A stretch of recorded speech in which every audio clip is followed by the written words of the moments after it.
Hola, hola, muy buenos días. Bienvenidos a esta nueva transmisión de Canal Esencia Bio, un canal para una difusión, para una vida consciente. Te habla Sabina, me puedes encontrar en sabinaconcepcion.com.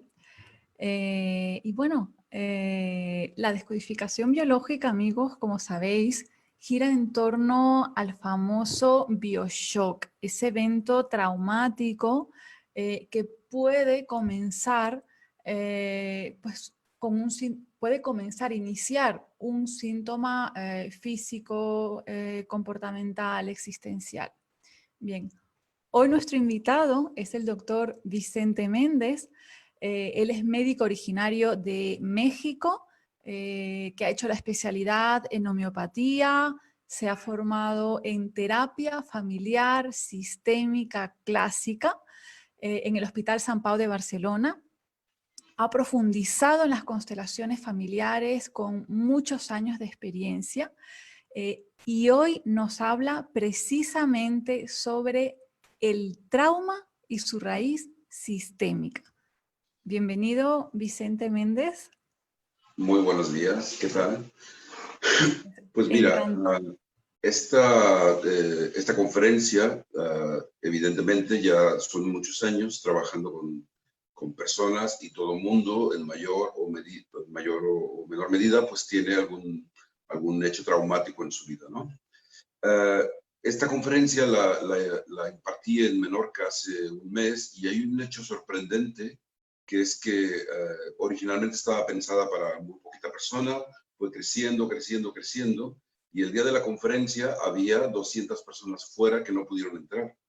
A mí esto me hizo pensar que podría ser que el trauma esté mucho más presente en nuestra vida, más de lo que nos imaginamos.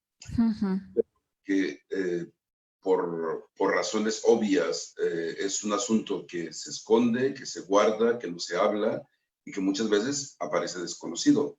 Ya nos dice Franz Rupert que cuando una persona tiene un trauma, pues prácticamente se rompe en tres, ¿no? Unas partes de su persona que siguen funcionando, que son las funciones sanas, y una parte que son las enfermas, que son las que van a dar síntomas, son seguramente las partes enfermas, son aquellas las que en biodescodificación y en muchas terapias que atienden al sentido biológico de los síntomas, se dedican a esa parte. Pero hay una parte que serán las partes supervivientes. Y aunque tienen un nombre glamuroso, pues es la parte menos glamurosa, porque la supervivencia podría ser a través de una adicción o del alcohol, por ejemplo, o podría ser a través de un industriosismo, personas que no pueden parar, porque si pararan e hicieran silencio, se encontrarían con el monstruo, ¿no? Entonces, eso me sorprendió muchísimo, que había muchísimo más interés sobre el trauma de lo que nos imaginamos. Esto es como preámbulo, ¿no? Vicente, ¿qué podemos entender como trauma y cómo son, pues, esos como distintos tipos de trauma, ¿no? Vale, pues mira, yo creo que el trauma, por un lado, está bastante hablado, ¿no? Se habla bastante de trauma, pero no se habla a profundidad. Y por otro lado, se trivializa bastante, porque el hecho de que alguien haya vivido un hecho doloroso no significa que necesariamente haya vivido un hecho traumático en el sentido psiquiátrico, ¿no? O en el sentido terapéutico. Porque hay personas que a lo mejor, habiendo vivido un trauma o habiendo vivido un hecho muy doloroso, tuvieron los recursos necesarios, la compañía correcta, la integración inmediata del evento y que no les supuso la fragmentación que supone cuando hay un trauma, ¿no? De tal manera que dice Pierre Janet que el trauma es exponerte a un acontecimiento estresante y que tus mecanismos de gestión, tus mecanismos de integración de ese acontecimiento están sobrepasados. Es decir, los recuerdos no pueden transformarse en experiencias narrativas. Para mí es muy... Cuando una persona puede tener tener el relato integrado de lo que ocurrió y lo integra, no es que no le duela, no es que lo explique como una película de blanco y negro, sino que está integrado, lo ha recogido, lo ha reconocido y lo ha podido resignificar. Para mí, este es un trauma ya curado. De tal manera que el trauma es cualquier vivencia que no se puede narrar de manera neutra y que tiene muchos componentes. Por ejemplo, tiene flashbacks espontáneos, tiene pesadillas, tiene sueños estrambóticos y un poco incoherentes. Hay muchísimos síntomas físicos, por supuesto. Aquí yo quisiera matizar que es un acierto de todas las terapias que hablan del sentido biológico de los síntomas. Inciden bastante, inciden de que tiene que haber un bioshock, es decir, tiene que haber un impacto que se vivió en soledad, que se vivió con la sensación de desamparo y que muy probablemente no se pudo hacer una narrativa coherente y llena de sentido. Eso es el bioshock. De tal manera que pues hay traumas personales, hay traumas familiares y hay traumas sociales. La visión sistémica es aquella que pone la mirada en cómo un hecho personal podría estar encadenado a un hecho familiar. Es decir, alguien, por ejemplo, sufre un accidente y aunque no lo sepa, muy probablemente en la biografía familiar ya existe una concatenación con otros hechos similares en la fecha, similares en la edad de las personas, similares en el nombre. Y es por eso que yo me he interesado, por supuesto, en la raíz sistémica de lo que es el trauma, sin menoscabo y siendo consciente de que cualquier trauma tiene, por supuesto, una memoria individual, una memoria objetiva, un hecho real que impactó a una persona, pero para mí, y por supuesto, que muchos terapeutas se dedican a trabajar esta parte del hecho real, pero para mí la visión sistémica es como un gran refugio, como un gran punto de acogida, acción terapéutica o para que la integración del relato del paciente pueda tener más sentido y pueda tener que se pueda trascender el dolor ya no solamente en curarse de manera individual, sino que también el sistema que ha acogido esa memoria o ese dolor pueda tener la oportunidad de sanar.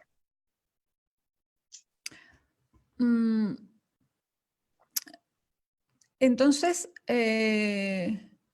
según lo que nos estás contando, todo bioshock no tiene por qué ser un trauma, dependiendo de cómo lo viva y lo gestione esa persona. Por supuesto que cada persona tiene su manera tiene sus recursos para reaccionar. Yo muchas veces explico en mis talleres, ¿no? O a mis alumnos de las formaciones, les explico que hay personas que llevan un puñal clavado en el corazón y caminan. Y hay quien tiene una piedra en el zapato y no puede caminar, no puede avanzar. Es decir, el hecho objetivo no es el termómetro para todas las vivencias de todas las personas. Cada uno integrará o vivirá el hecho doloroso de acuerdo a sus maneras, a su carga conflictual, a su carga emocional, a todo lo que hay en su familia, ¿no? Es decir, el otro día yo estaba trabajando con una persona que su hijo se le escapó de la mano, ¿no? Y parecía que iba a atravesar la calle, ni la atravesó, pero se despertó todo un dolor traumático impresionante. Claro, allí en esa familia hay alguien que ella ni siquiera no lo recordaba, ni lo sabía con precisión, que allí había niños que habían muerto en un accidente de tráfico. Es decir, Claro. esta es la concatenación del trauma y yo creo que la personalización o la vivencia individual, pues depende de todo esto. Depende de la carga emocional, de la carga familiar y, por supuesto, de lo sistémico que siempre magnifica muchísimo cualquier vivencia. ¿Cómo hace uno, o sea, o una persona que ha sufrido un trauma para no identificarse con lo que ocurrió, con lo que le hicieron, con lo que le faltó? ¿Cómo se hace eso? Vale, hay una frase que ya te pasé alguna vez, ¿no? Que yo digo que no seas lo que te hicieron, no seas lo que te ocurrió, no seas lo que te faltó, describe, asume y resuelve, porque hoy es un adulto. La paradoja del trauma, la paradoja dolorosa, ¿no? Del trauma, es que las personas que han vivido un hecho traumático, que les ha conmocionado, que les ha fragmentado como personas y que les ha modulado totalmente toda su manera de vivir y que muy probablemente les ha bloqueado la capacidad les ha bloqueado su capacidad de crear un proyecto de vida interesante, amoroso, digno, libre, etcétera. Es decir, encima de todo esto, es necesario que quien ha vivido una experiencia traumática tenga el acompañamiento suficiente para que no se quede instalado allí, es decir, que no se quede en la parte víctima, porque eso es relativamente fácil, es decir, es parte de la supervivencia, es decir, has vivido un hecho traumático, pues es fácil que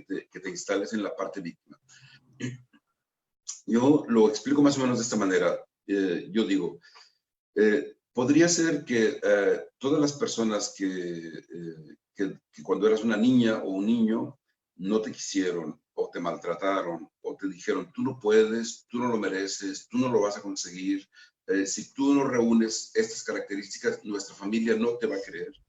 Si el mandato familiar ha sido con un imperativo que implica dolor, etcétera, y el niño ha introyectado esto, es fácil que él se ancle en esta vivencia dolorosa y que cuando es un adulto cronológico, que podría ser que sea adulto cronológico y no mental, cuando él sea un adulto cronológico, sea él mismo el que se maltrata. Es decir, los que le dijeron, tú no vales, tú no lo mereces, ya no están.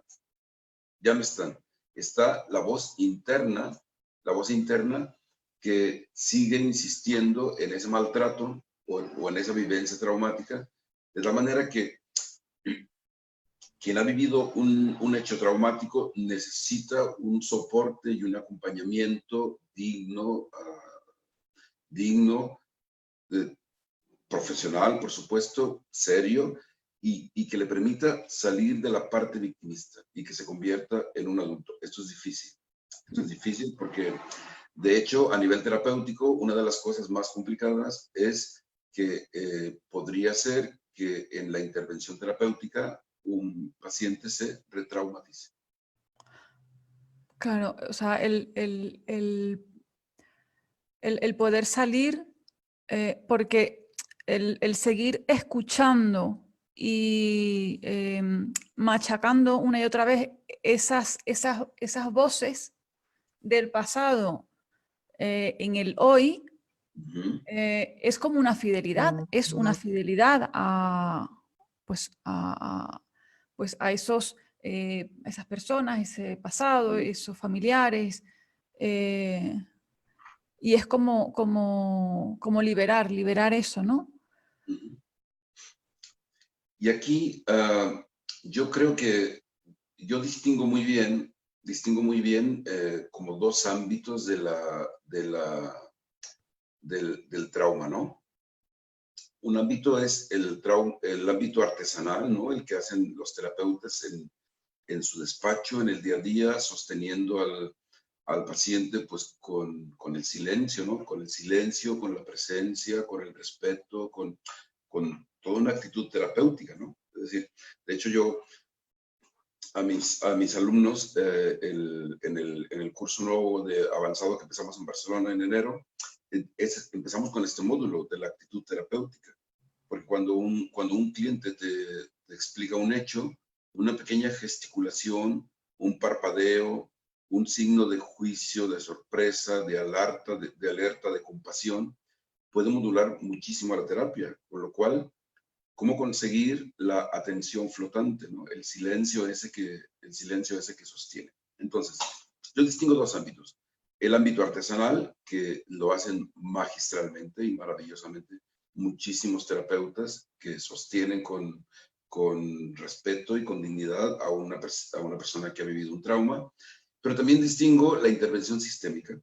La intervención sistémica que puede ser una comprensión global de cómo su vivencia personal está incrustada en una vivencia mucho más grande.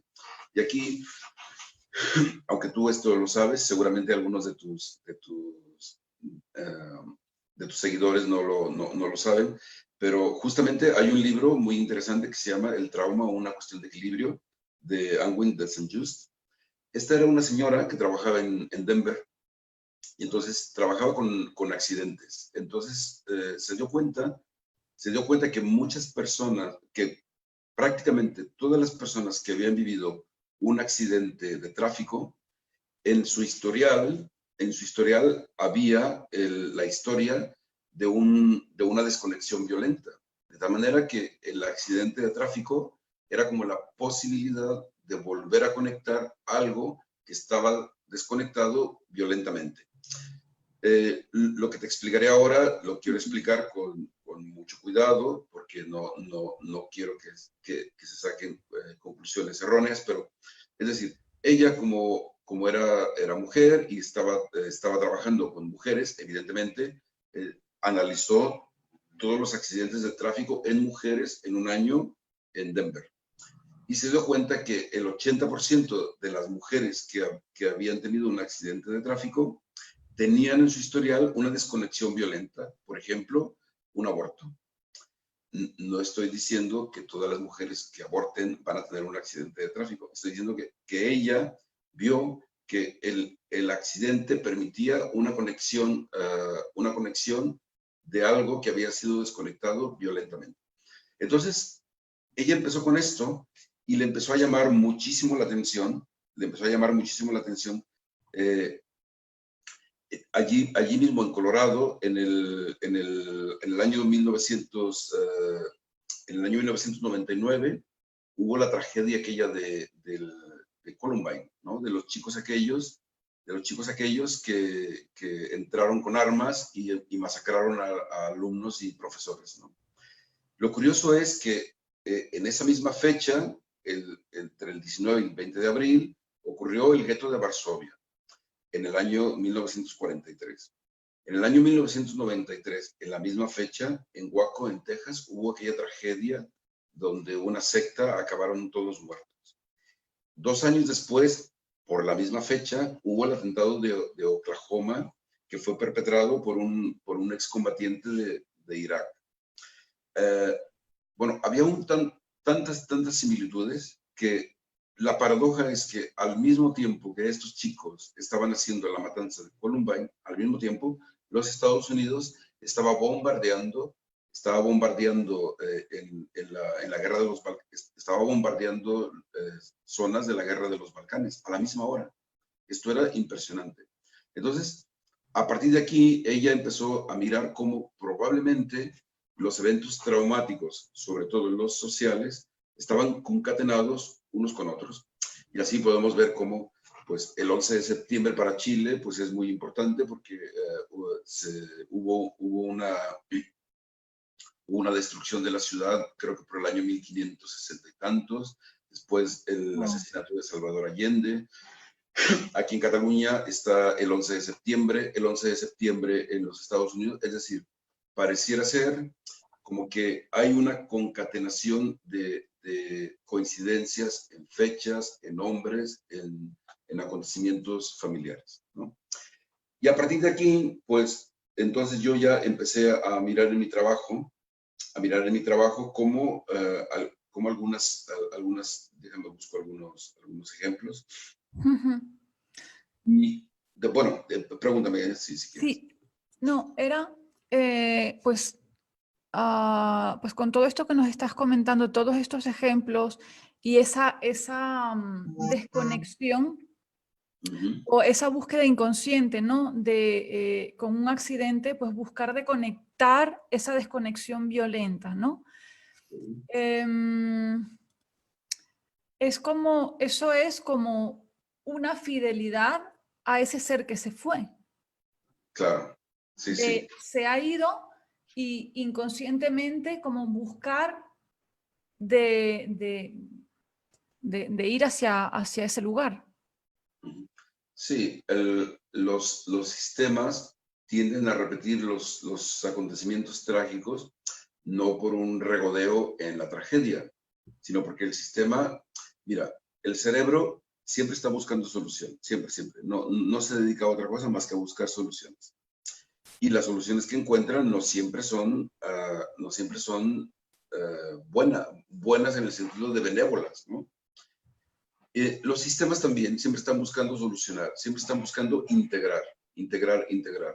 De manera que, por ejemplo, si un sistema ha excluido a un miembro, uno de los posteriores se va a liar a su destino, se va a liar a su destino para poder reincorporar a aquel que fue excluido, porque los sistemas se sostienen en grandes principios. Uno de ellos es la pertenencia. Es decir, Claro, y el equilibrio que hablabas antes, ¿no? Ese...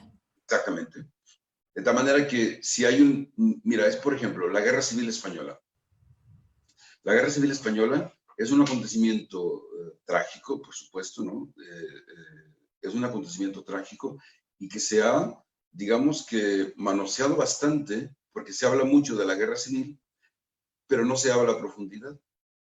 Es decir, hay muchas películas, hay muchos libros, pero no hay, yo creo que no existe toda la integración de respeto, de darle sitio a Sí, que se habla más de describir los hechos externos y más desde el juicio de quién llevaba la razón o quién tenía más... eh, y no, bueno, esa, aquí, no de esta aquí manera profunda. es decir, es un asunto que no se ha memorializado en el sentido completo, ¿no? Es decir, no se ha integrado del todo. Y, y entonces yo, pensando en esto, ¿no? Muchas veces cuando yo tengo un paciente que tiene un trauma personal, que han vivido hechos graves como abusos sexuales, pérdidas trágicas a temprana edad, accidentes, pérdidas financieras que arruinaron la familia que les llevó a vivir situaciones muy dolorosas. Siempre que tengo una persona y que luego tiene síntomas, intento mirar, además de todo lo que me ha explicado, cuál es la memoria sistémica que tiene aquello. Entonces, ahora te explicaré algún ejemplo. En el ejemplo no te explicaré el trauma personal, porque me centraré básicamente en el trauma social. Pero mira, vino un chico un señor que sus síntomas eran de narcolepsia. Tenía un trauma personal de la infancia, que luego, entre otras muchas cosas, parte de los síntomas de esas tres partes de las que hablé al inicio, pues uno era la narcolepsia. Entonces, él era italiano, es italiano. Entonces, él desde niño tenía la obsesión de vivir en España, desde niño, ¿sabes? Aún sin saber muchas cosas de su historia familiar. Con el tiempo, vemos que su abuelo fue parte del Corpo Truppe Volontarie, que eran militares enviados por Mussolini, porque Mussolini quería como ganar mucho peso en el orden mundial, ¿no? Y entonces mandó militares para ayudar a Franco, y ese abuelo participó en la batalla de Guadalajara, que esa batalla de Guadalajara fue desastrosa para los militares que había enviado Mussolini. Y de los pocos supervivientes fue el abuelo de este señor, ¿no? Entonces, de alguna manera, digamos que a mí me gusta siempre regalarles algunas frases medio poéticas para que el paciente Sí, pueda, para lo que el sé. paciente pueda integrar bien el relato, ¿no? le dije, porque era un chico, un señor con un problema de narcolepsia severo, no podía ni ducharse, ni nadar, ni ir a la piscina, ni caminar solo por la calle, porque Wow, es que, claro, eso en un día a día es muy, muy, muy limitante, muy condicionante.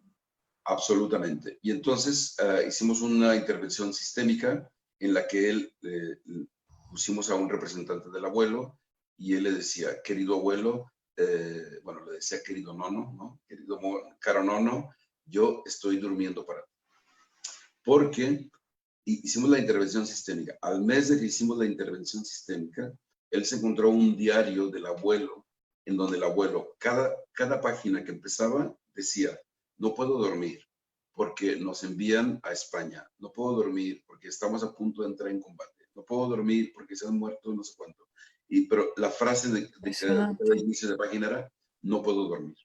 De manera que esta memoria familiar, sistémica y social, porque estamos hablando de la Guerra Civil Española, pues fue la que le permitió a este señor mejorar bastante de sus síntomas de narcolepsia y además integrar el relato personal de los abusos sexuales que había vivido, etcétera, de todo esto. ¿Quieres que te cuente otro Wow. caso? ¿O no Sí, quieres preguntar? por favor, porque los casos, es que los ejemplos. Te quiero contar tres. Tuve otro paciente que tenía el síndrome de las piernas inquietas. Ujú, Entonces, llegaba la noche, es un paciente de aquí, del Delta del Ebro, ujú. y entonces, aparte de su drama, de su tragedia personal, pues su abuelo fue de la Quinta del Biberón. Eran aquellos casi niños, chicos de 13, 14, 15, 16 años, que los enviaron a la guerra porque ya no había quien más fuera. Y entonces, esta es la famosa Quinta del Biberón. Pues el abuelo de este paciente desertó. Era un niño, porque a mí me sorprende muchísimo cuando la gente habla las cosas de la guerra civil y me pongo a pensar que hubo 300,000 personas, 300,000 hombres muertos en el frente. Es decir, Wow. piensa en 300,000 madres, familias, hermanas, novias, hermanos, amigos. Es decir, es una tragedia social impresionante y que Ujú. no se ha sanado del todo. Esto es lo asombroso, ¿no? De la guerra civil. Pues total, Muy reciente. este chico, este señor, su abuelo, desertó. Era un niño que tenía miedo y estuvo huyendo, huyendo, huyendo. Huyó tanto, porque acuérdate que la Quinta del Biberón ya fue en las postrimerías de la guerra civil, estuvo huyendo tanto que no se dio cuenta que la guerra se había acabado. Hasta que una familia, unos meses después, le dijo, oye, pero si ya se acabó la guerra. Pobrecillo. Entonces, una vez más, la intervención sistémica poética para este señor fue, querido abuelo, estoy huyendo como tú. Ujú. En sus piernas inquietas estaba llevando la huida. Además de la tragedia personal, que también encajaba muy bien con esta idea metafórica, ¿no? de estar huyendo, de tener que huir. Y luego, también otro caso que tengo de la Guerra Civil Española es que me vino una persona, más o menos una mujer en la edad del climaterio, ¿no? Que tenía palpitaciones, ya sabes, ya te imaginarás lo que le dije, porque tenía palpitaciones, sofocos. Ujú. Yo siempre le dije, pues estás como las leonas, avisando a los leones que estás todavía disponible, bla, bla, bla. Pero te digo porque con esta paciente pudimos ver pues esto, la memoria biológica, ¿no? Es decir, efectivamente, por sus palpitaciones y sus sofocos y todo esto que tenía aquí en el pecho, era el hecho biológico que tienen las leonas cuando quieren avisar a los leones que están disponibles, ¿no? Bueno, pero aparte del hecho biológico, ella tenía unas palpitaciones audibles. Entonces, hicimos la historia familiar una vez más y su abuelo era un sindicalista de estos del Prat, que vivían en el Prat, aquí, bueno, no exactamente en Barcelona, sino hacia el sur. Y entonces el abuelo era un sindicalista de la CNT que era el encargado de fabricar granadas y bombas. Wow. Porque los sindicalistas, aquí un trozo de los sindicalistas, pues hacían esto. Y entonces ella llevaba las bombas en su corazón. Es decir, conectar con su abuelo, con la familia, con la historia familiar le permitió superar un síndrome. Wow. Y básicamente, yo ya en la actualidad, prácticamente con cualquier persona que me muestre un hecho traumático para poderle ayudar, siempre intento mirar, aparte de todas las memorias que él pueda tener, a nivel personal o a nivel biográfico personal, pues también qué memorias hay sociales, familiares que puedan permitirnos comprender esto. Vicente, ¿qué es un destino compartido? Vale, pues mira, ayer estábamos en una cena en un grupo de amigos muy, muy cercanos, y entonces les empezaron a decir que a quién se le ocurría casarse en diciembre. Yo dije, pues a mis padres, porque mis padres se casaron el 22 de diciembre, mi madre cumpleaños el 23 de diciembre, digo, pues tenemos muchas fiestas siempre, ¿no? Luego, mi madre nació el 23 de diciembre, y mi tía, la más pequeñita de sus hermanos, nació el mismo día. Y entonces allí en la cena resulta que varios de los partidos, la madre de algunos de los amigos también era del 23 de diciembre.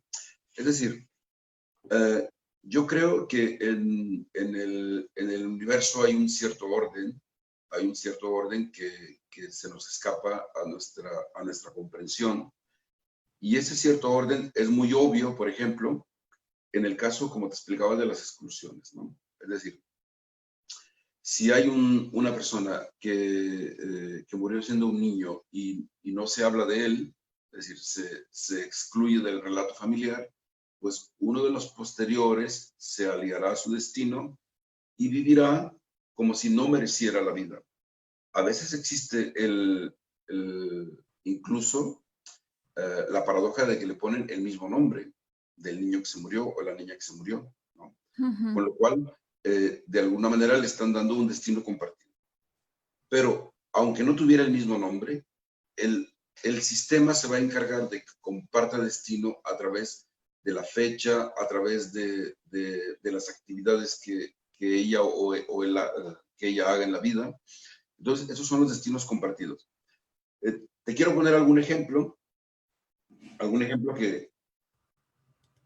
que son del dominio público y que son fáciles de ver. Por ejemplo, el famosísimo Bruce Lee, ¿no? Que murió en unas circunstancias un tanto oscuras, no se sabe bien qué lo tuvo tan enfermo. Luego después su hijo Brandon Lee, murió exactamente a la misma edad, por las mismas fechas, murió haciendo el rodaje de la película El Cuervo, porque la pistola que en principio era de fogueo y no debería estar cargada, pues estaba cargada y murió en el rodaje. Este es un destino compartido. Más destinos compartidos del dominio público, pues por ejemplo los Kennedy, que muchos de ellos han muerto en acontecimientos trágicos. Las coincidencias de su muerte a veces ocurren pues porque muchos han muerto en accidentes de avión, muchos han muerto más o menos por las mismas fechas. Esto todos los que habéis estudiado biodescodificación lo tenéis muy bien integrado, porque conocéis lo del doble, ¿no? Es decir, de cómo hay una lealtad, hay como una petición del sistema de que si hay una herida abierta, hay un dolor que no se ha sanado, pues los posteriores vendrán y se unirán, sí, como recoger para intentar integrar, sanar por amor. Lo paradójico es que ese anhelo de sanar o de integrar tiene consecuencias muchas veces trágicas, no necesariamente tiene consecuencias amorosas, también tiene consecuencias trágicas. Por eso es tan importante la visión sistémica, porque la visión sistémica, el sistema en el fondo no pide que se repita el acontecimiento. El sistema, la memoria colectiva española no creo que quiera una repetición de la Guerra Civil Española. El sistema lo que te pide es contemplación, respeto, dignidad, inclusión. Todo esto es lo que te pide. Si en la familia ha habido un niño que murió pequeño, el sistema no quiere que alguien más muera como ese niño pequeño. El sistema quiere que se le contemple al niño pequeño, pero a ese niño pequeño que murió. Pero a veces no hay otra manera de que ese niño pequeño pueda ser visto más que repitiendo su destino. Entonces, en ese sentido, hablamos de destinos compartidos. Es decir, es un esfuerzo del sistema de integrar, sanar aquello que no está integrado o que sigue doliendo para el sistema. Y es fascinante cómo, yo creo que por eso a mucha gente le gusta el tema de las constelaciones familiares, ¿no? Porque a través de las intervenciones sistémicas es como podemos permitirle al alma colectiva, al alma que sostiene al sistema familiar, permitirle que en esa contemplación, en esa integración, nosotros, tú has visto cómo lo hacemos, que decimos yo te doy un lugar en mi corazón, ¿no? Y con ese hecho sencillo y concreto, al sistema le basta. Es decir, el sistema lo que quiere es que se integre, que se trascienda, que se haga memoria digna. Esto es lo que busca. No busca la repetición del acontecimiento, ¿no? Por eso, ojalá que los Kennedy algún día hagan una intervención sistémica para que dejen de sufrir. Sí, claro, y de ahí, pues que esa intervención sistémica pues tiene pues ese alcance que va un poquito más allá, ¿no? Que cuando se trabaja solamente sobre el aquí y ahora individual, ¿no? Exactamente. Y y luego, mira, siguiendo el hilo de esto, de cómo hay concatenación de hechos, yo creo que es muy justo darle el mérito a nuestra querida Anna Celine de Schusenberg, ¿no? Que ella fue la que empezó a hablar del síndrome del aniversario, ¿no? Es decir, el síndrome del aniversario que impregna prácticamente todo el relato familiar y todo el relato social. Es decir, hay un sinnúmero de coincidencias, ¿no? De coincidencias que nos van a permitir comprender cómo hay repetición en la fecha, hay repetición en el nombre, hay repetición en la geografía. Mira, una cosa tan simple como que hay una película que está en euskera que se llama Loreak, Flores, y habla de un rincón, de una carretera donde la gente ocurren accidentes, ¿no? Es decir, porque la memoria sistémica no es solamente de fechas, también es de lugares. Es decir, hay lugares que ya tienen tragedia. Yo lo veo con cosas tan simples, por ejemplo, que aquí en mi barrio hay unos ciertos locales que cada 2 años o cada año y medio hay un negocio nuevo y no prosperan. No prosperan. Yo siempre tengo ganas de pasarme por allí y decirle, oye, ¿quieres que investiguemos qué es lo que ha pasado aquí para que este lugar esté, entre comillas, maldito? ¿No? Es decir, ¿qué memoria hay aquí que impide que esto pueda solventarse, ¿no? Que esto pueda tener, tener prosperidad. Mira, otro, ya te expliqué lo del 11 de septiembre y en México tenemos unas cuantas memorias también. En México, el 19 de septiembre de 1985, hubo un terremoto que fue devastador para la ciudad. Devastador, ¿no? Esto fue el año 19 de septiembre de 1985. Pues el 19 de septiembre del 2017, exactamente la misma fecha, ocurrió otro sismo de la misma intensidad. De la Por misma suerte, intensidad. Wow. la Ciudad de México es una ciudad que tiene una cultura sísmica muy potente. Ah, mm, Cuando hay un sismo, esto es una cosa paradójica, ¿no? Que en general los seres humanos, cuando hay tragedias, nos unimos y Nos unimos, sí. es curioso que tengamos que esperar a que haya tragedias, ¿no? Para estar unidos. Pero bueno, hay una memoria sísmica muy potente y aunque pudo haber sido peor, también fue devastador este sismo, ¿no? Y yo lo veo incluso para las cosas sociales, ¿no? En México, por ejemplo, los lugares más candentes, ¿no? En donde hay mucha más violencia en la actualidad, coinciden más o menos con aquellos sitios donde se ha vivido la Revolución Mexicana o donde se han vivido acontecimientos muy trágicos, porque en México murieron 1 millón de personas en la Revolución Mexicana.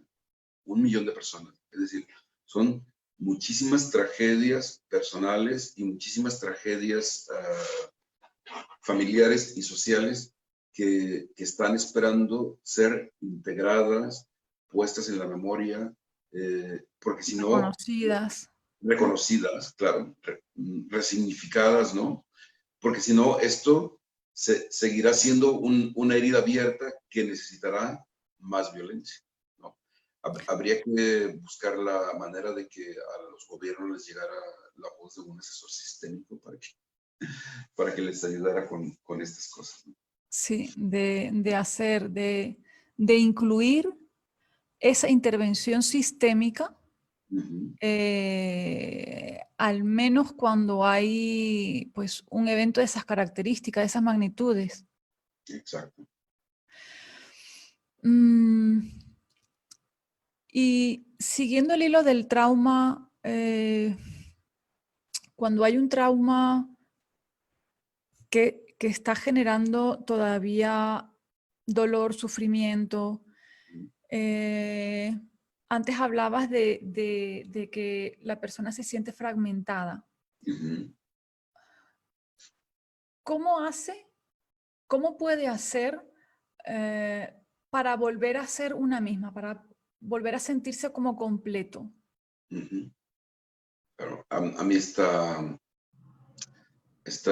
idea de estar completo me gusta muchísimo porque cuando trabajo con personas que han tenido una pérdida familiar, ¿no?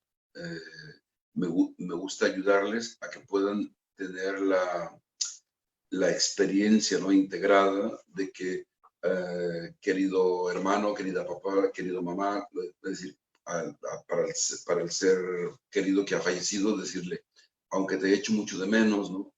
Aunque me haces falta mucho, estoy completo, ¿no? Ujú. Porque en el fondo esta es la trascendencia, ¿no?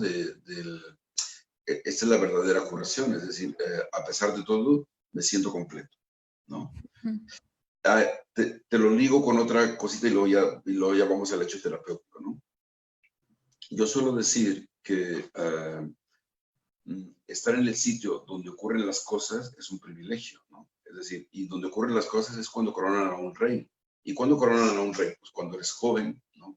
Cuando eres joven, cuando estás en una fiesta, cuando estás celebrando algo, cuando te has puesto un objetivo y lo has conseguido, cuando han ocurrido cosas bonitas en tu vida, cuando todo lo que vas haciendo tiene mucho sentido, pues allí estás en donde están ocurriendo las cosas, ¿no? Estás en la fiesta. Y es un privilegio y lo debes de integrar, consolidar, agradecer, etc. Pero el adulto o la persona despierta es la que está completa aunque no esté ocurriendo nada.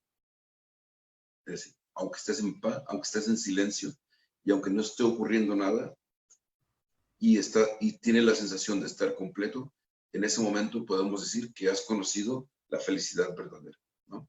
Bueno, esto te lo pongo como preámbulo porque yo creo que el proceso de sanación de un trauma pues requiere las 3 R's, ¿no? La R de recoger, de reconocer y de resignificar. Para mí, cada cosita tiene su sentido, ¿no? Porque reconocerlo, es decir, toda persona que ha vivido un trauma muchas veces tenemos la fantasía infantil de pretender de que aquello que ocurrió no hubiera ocurrido, ¿no? De que aquello que fue doloroso no hubiera pasado, ¿no? Sin embargo, ya sabes, el pronóstico del tiempo es que no volverá. Es decir, lo que ha ocurrido, ya ocurrió. Con lo cual, lo mejor es reconocerlo. Reconocerlo sin juicio, sin victimización, sin retraumatización. Y eso es muy, muy, muy, muy importante que lo conozca bien el terapeuta, ¿no? Que lo reconozca. Y luego, que lo recoja. Recogerlo, es decir, darle sitio a eso que ha ocurrido. Hacer la paz con la biografía. Porque yo creo que es importantísimo. Yo me acuerdo que Antonio Gala, este escritor tan famoso de España, ¿no? Creo que cuando cumplió 60 años o algo así, le dijeron que qué era lo más bonito que le estaba ocurriendo. Dijo, mira, lo bonito que me está ocurriendo es que tengo la casa sosegada, ¿no? La Es casa decir, sosegada. claro, porque yo creo que el proceso terapéutico va así, es decir, primero reconoces aquello, es decir, lo puedes narrar. Aquello que fue tan doloroso, aquel accidente, aquel abuso, aquella muerte, aquel cataclismo, ¿no? Hubo personas que murieron en incendios. Bueno, pues lo reconoces. Lo reconoces en el sentido de que ya no entras al relato de víctima, lo puedes narrar de manera integrada. Esto es reconocer. Recoger es hacer la paz con aquel acontecimiento, hacer la paz con la biografía. Y aquí, no sé, yo sé que está muy trivializado lo del poder de la hora y lo del hecho presente, pero aunque esté trivializado, yo creo que podemos incidir en ello, ¿no? Es decir, el presente es un regalo. Es un regalo, de hecho, presente tiene los dos sentidos. Tiene el sentido temporal y tiene el sentido de regalo. Te traigo un presente, ¿no? El presente es un regalo. Entonces, no tiene ningún sentido perderse la joya del presente por estar excesivamente ocupados en el pasado. Es obvio que para poder llegar a este recoger, a este darle sitio a las cosas que han ocurrido, primero tuvo que haber ocurrido lo del reconocer. Y para ello necesita un terapeuta, necesita una persona que le acompañe con solidez, con respeto, con dignidad, para que reconozca y lo pueda narrar de manera integrada, ¿no? Y que luego le dé sitio, que haga la paz con la biografía. Darle sitio. Aquello ocurrió, dale sitio, intégralo en tu vida. Y después resignifícalo, porque eres un adulto. Y cuando ya somos adultos, la mayoría de los que somos adultos durante el camino, hemos conocido gente maravillosa que nos ha querido. Hemos tenido amigos fantásticos.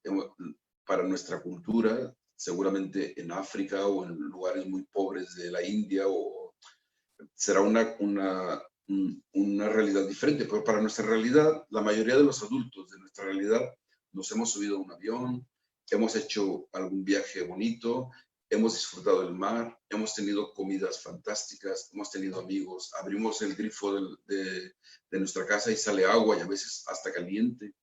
Es decir, el adulto que somos ahora está rodeado de un universo de significados tan asombroso que es importante que le ayudemos al adulto a que lo pueda integrar y que lo pueda mirar, para que pueda resignificar aquello, ¿no? Es decir, este adulto que eres ahora, tienes unos valores, tienes unas riquezas, tienes unas compañías que te pueden permitir trascender y transformar aquel hecho. seguramente. Además, mira, voy a ser un poco más incisivo, porque yo he conocido personas con unas tragedias objetivamente impactantes, ¿no? Es decir, gente que ha vivido realmente cosas muy, muy, muy, muy, muy dolorosas en la vida y les he visto muy, muy poco víctimas. Y no es porque hubieran echado una losa encima de olvido y de evasión, ¿no? O de negación, sino que pudieron trascender su relato, ¿no? He conocido personas que objetivamente las vivencias no son tan, yo lo trivializo, esto que voy a decir es trivialización, ¿no? Es como cuando alguien llega y dice, ay, es que mi madre me llevó al médico, me llevó a la escuela, pero no me dio el abrazo que yo necesitaba. Digo, bueno, pues sí, ¿no? Tienes que revisarlo con tu terapeuta, pero quiero decir que yo creo que es posible sanar la tragedia.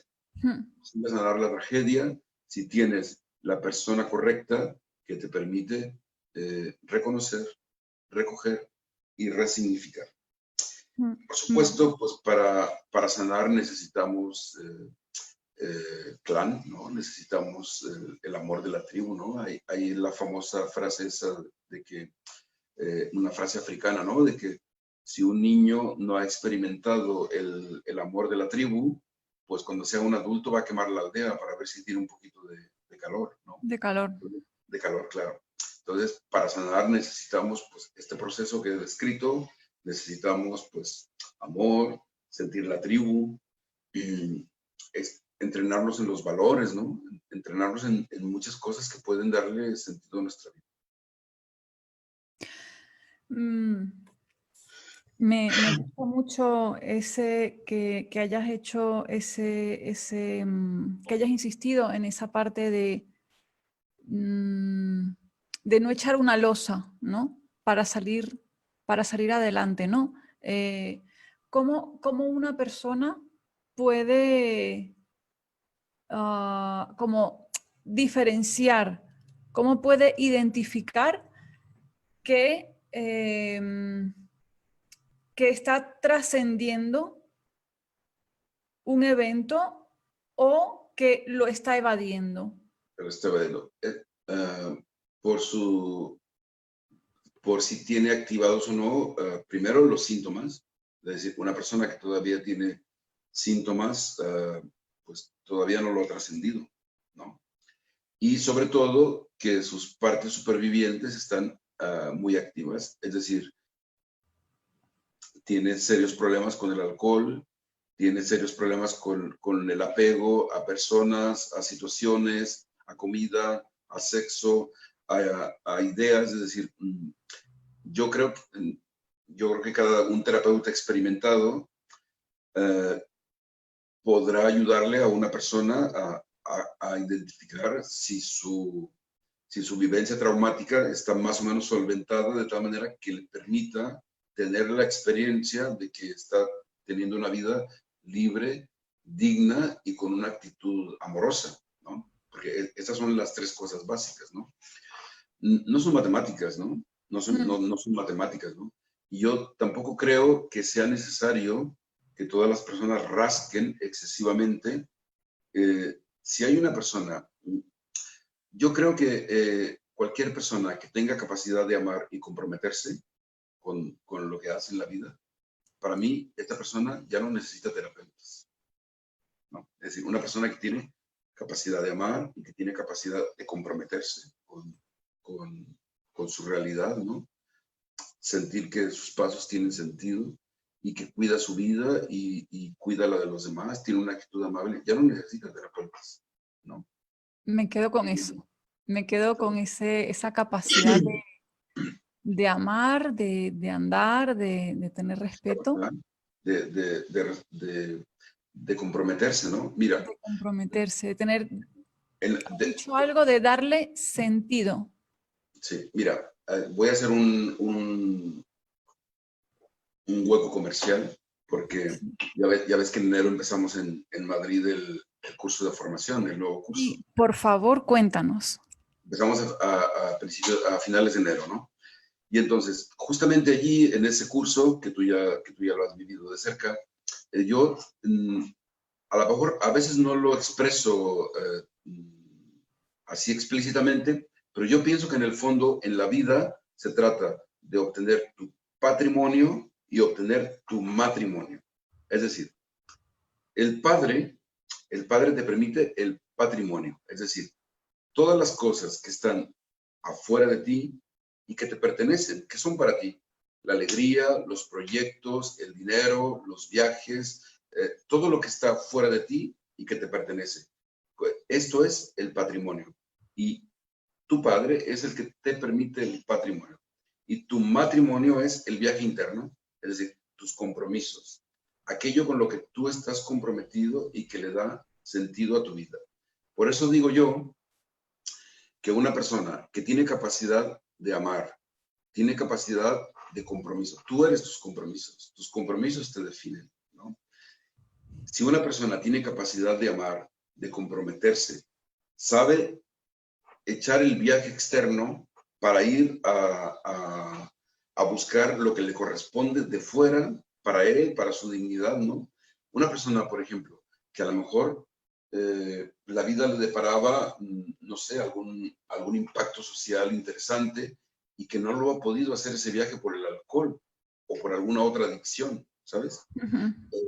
O por un bloqueo personal que no ha podido hacer ese viaje patrimonial, ¿no? El viaje del patrimonio. Pues esta persona necesita terapeutas.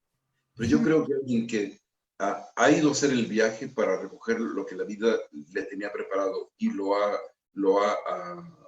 integrado y ha hecho el viaje interno, que es decir, sabe comprometerse con su realidad, con su entorno, con su proyecto, eso es el matrimonio, ¿no? Porque hay gente que se casa sin vivir el matrimonio, sin vivir el compromiso. El Entonces, compromiso. yo creo que un adulto sano es un adulto que sabe amar, que sabe comprometerse. Vicente, y si queremos comprometernos con nuestro crecimiento personal y hacer esas intervenciones sistémicas contigo, ahora en enero que inicia este taller, ¿no? Este curso.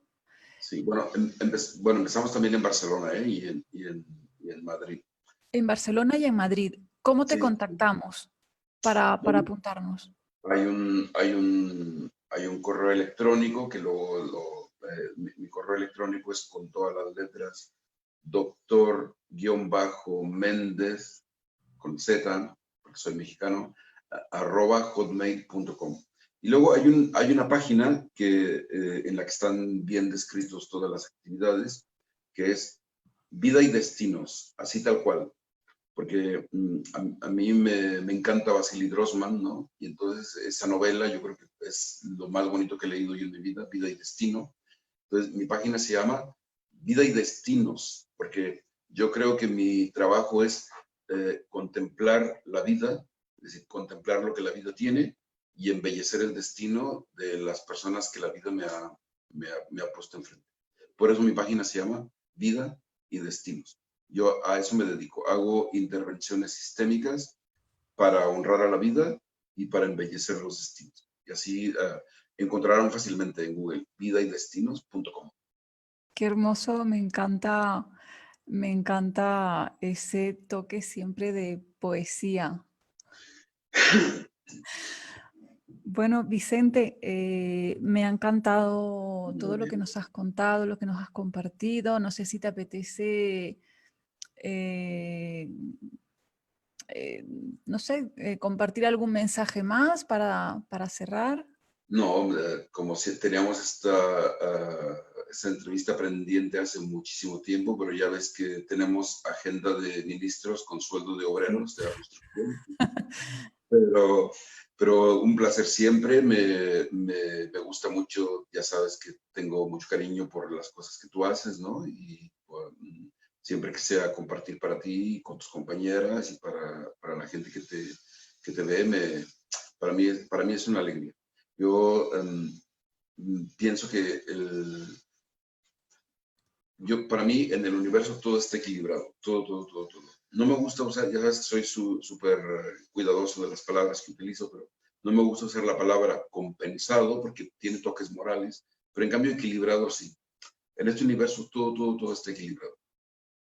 Y entonces, muchas veces ponemos pasión en cosas que a lo mejor no tienen una retribución del todo, o en el sentido social, ¿no? Económica o de impacto social y todo. Para mí, esto no tiene mucha importancia, porque todo lo que tú despliegas con pasión, con alegría, con entusiasmo, esto ya se lanzó al universo, ¿no? Ya se lanzó. Exactamente. Y volverá en algún momento. Y en algún plano de la realidad está equilibrado para ti. Y entonces, ese es el sentido de trabajar. Y bueno, pues animo a cualquier persona, y si alguien de los que nos han estado viendo quiere profundizar un poco más, quiere tener algún contacto conmigo, sin ningún problema, pues allí en Vida y Destinos, allí encontrará la manera como contactar conmigo y todo. Y hay algunos que están viendo que se van a apuntar al curso de Madrid, pues ya nos veremos pronto, que en esos cursos nos reímos muchísimo, somos como niños otra vez, reír y llorar al mismo tiempo. Reímos y lloramos, sí. Y al mismo tiempo empezar a estar despiertos y alertas, porque yo creo que cuando uno está despierto, todo lo que está a tu alrededor puede ser tu maestro, todo te puede enseñar. Muchas gracias, Sabina, como siempre, y nos vemos muy pronto. Muchísimas gracias, Vicente. Y nada, muchísimas gracias a nuestros seguidores y nada más. Hasta la próxima. Chao. Chao.